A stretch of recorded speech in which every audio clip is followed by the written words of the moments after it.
This is Miriam Asip, Commander Mimi, and today I want to talk about passivity. In order to become more assertive, we also need to know what it is to be passive, what it is to be aggressive, and what it is to be passive aggressive. Like, how do you know that you are, if you're a passive person? It boils down to 3 points. Passive behavior is designed to avoid conflict at all costs. At all costs, meaning it's just better for you to say something but you don't. Even if it costs you a lot to not say anything, you will just pretend that nothing happened because you don't want a confrontation. And that's part of the pleasing others at your own expense. If someone shows that they want something and you know that you're gonna suffer for it, then you're not gonna say anything. Sometimes it's okay. Sometimes we sacrifice and we give things to make other people happy, like our kids, and that's not necessarily passive behavior. When you feel happy about that, then it's fine. When you feel taken advantage of, when you feel frustrated, when you feel helpless, then that's not okay. And number 3 is giving control to others of your own life. So this is basically when you're just letting others decide for you, letting decide for whatever, where you're gonna work, where you're gonna live, what you're gonna eat. Like, you just follow orders basically. In some cases, behaving passively is the right thing to do. Every style of communication, there's a right moment for it. So let's say that you're learning how to parachute and they tell you this is how you're gonna do exactly at this time. You're gonna say, okay, yes sir.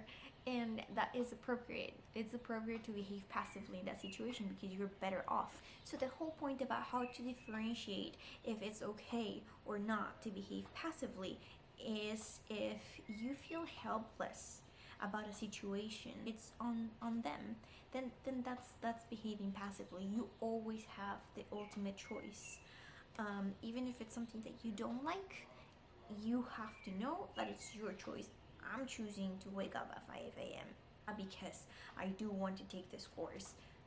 You're constantly gonna feel frustrated about your life because you are going to feel like you're not making the call. So you're gonna feel frustrated because life is not going to be going your way. You're gonna feel so much fear of being rejected because you are trying to make everyone happy and you're trying to do what everybody else wants. You're going to feel resentment towards other people very constantly, like if they're trying to manipulate you and they're trying to take advantage of you. And you know what? Most likely they are taking advantage of you, but think about it. Maybe your behavior is letting them know, like, oh, she's fine with it. She likes it. She likes doing the dishes. All right. By your behavior, they are going to be taking advantage, but they don't see it that way. So it's not necessarily on them. Maybe you caused it, and that's when you have to learn how to be more assertive. But eventually, once a bunch of these things happen that you end up feeling that people are stepping on you, you're gonna lose self-respect.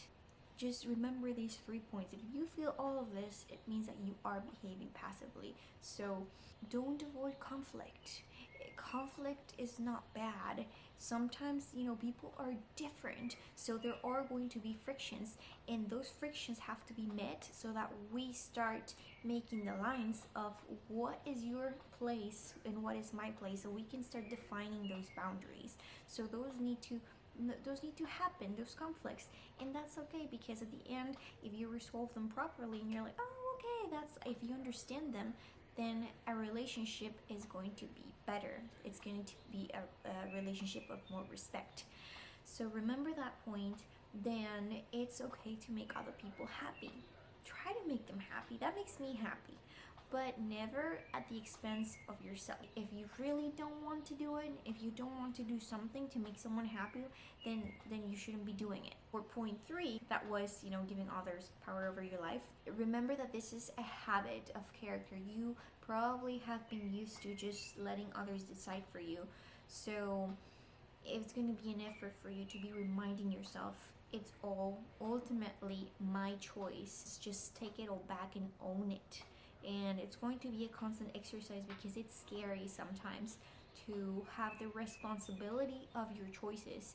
It feels pretty hard sometimes that you did something wrong because you chose it, but it is what it is. It is better that it was your choice than it was someone else and you ended up paying for it. So be brave, take back the power that it's yours. And stay tuned for next week. Next video we're gonna see on how it actually looks, so you can start catching those behaviors, and you can catch them and be like, okay, that's not who I want to be. Let me reverse it and change it. If you want to learn how to communicate with yourself, communicate with others, to take back the power of your life, to take command of your life and change it radically, then email me. Thank you for watching.